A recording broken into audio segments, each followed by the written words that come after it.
I'm Brigham Larson with Brigham Larson Pianos. This is a very, very fine instrument, as you will see. This is a Yamaha C3, which is a very famous piano as well. The C3 probably is second only to the C7 in terms of its fame and notoriety, and for good reason. I would say that every bit that the C7 is ubiquitous in concert halls and conservatories and piano teachers and recording studios and really musicians. It's a musician's piano is the C7. In fact, I even have pianists that will regularly request, if we do a lot of piano rentals for events in Salt Lake and really all over, and a lot of pianists will specifically request a C7.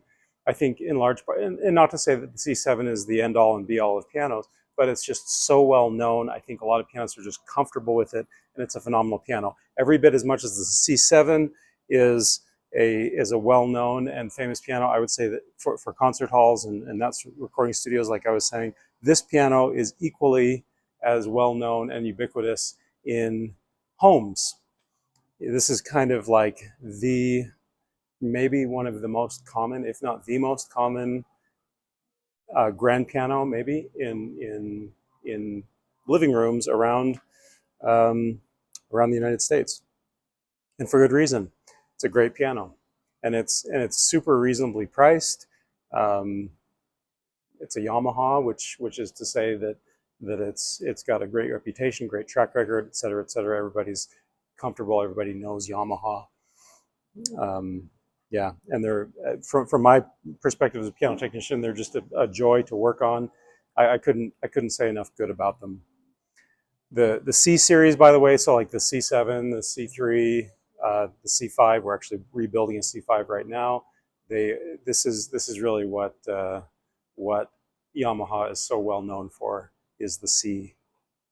I think we're doing a C2 actually also. So, okay. This particular C7 or C3 rather is in excellent condition. It's been completely, I would call this a rebuild. So originally it was built in 1987, but it was rebuilt just now. We just barely finished it up. So let's start with cosmetics. Cosmetically, this piano should be an A+. This was not just a polish out, which sometimes when we get a piano like this, here's another Yamaha. This is, what model is this? I forget. This is a GP1, and it has a player on it. So like you can see little scratches and things that, you could just polish out and make look better. This was not that. This is a complete respray. And I mean, every gouge, every nick, just normal wear and tear that you expect to see from 1987, everything was filled and then resprayed. And it's actually a harder, it's an automotive paint, polished, high gloss that is even harder than what they use at the factory. So durability wise, this piano should be phenomenal. And beauty-wise, like I said, it's an A+. It really does look like it's from the factory. One other last thing that I'll say about the finish is that the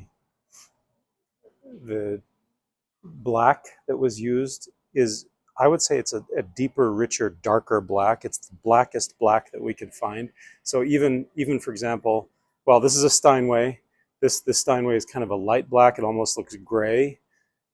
This is the normal Yamaha factory black, which looks as black as it gets until you see this, and it's just like this rich, dark, beautiful black. I'm really happy with how that turned out. I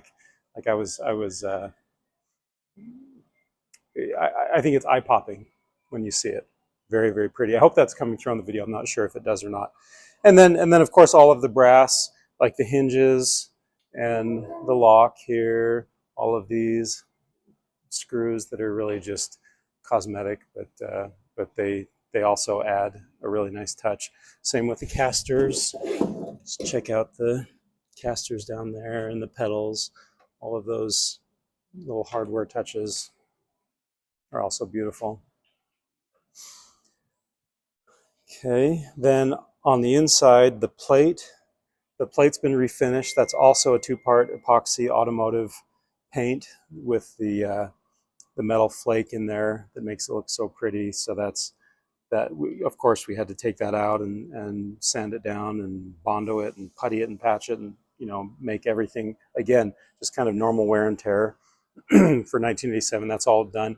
And then, of course, when you take the plate out, also refinish the soundboard. You can see the soundboard's been refinished and a new replica decal. That's not the original decal that was on there, but it's a perfect replica. And the strings are all new, which gives you a really nice tone. There's a little bit of loss of tone. 1987, that's not enough time for the loss of tone to be severe, but it is enough time for the loss of tone to be noticeable, I would say. So to put brand new strings on there, I don't usually.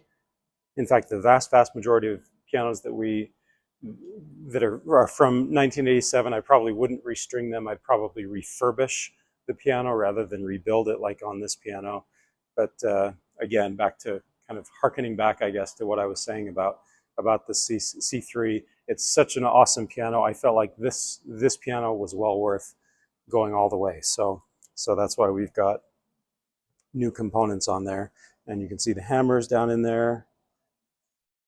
And everything is beautifully regulated. So this is, I mean, it's like a brand new piano. Is it brand new? No, of course not. It's 1987, but it has all these new components on it, and it was redone. So, I mean, it's so well done. So, I guess the only thing left now is probably just to play it, just listen to it. Perfect condition, and it has a nice bright tone, which a lot of people come in looking for. If they're looking for a Yamaha, which is not uncommon, they'll specifically cite the Yamaha brightness, which is very much what we have on this piano.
It's fun piano to play.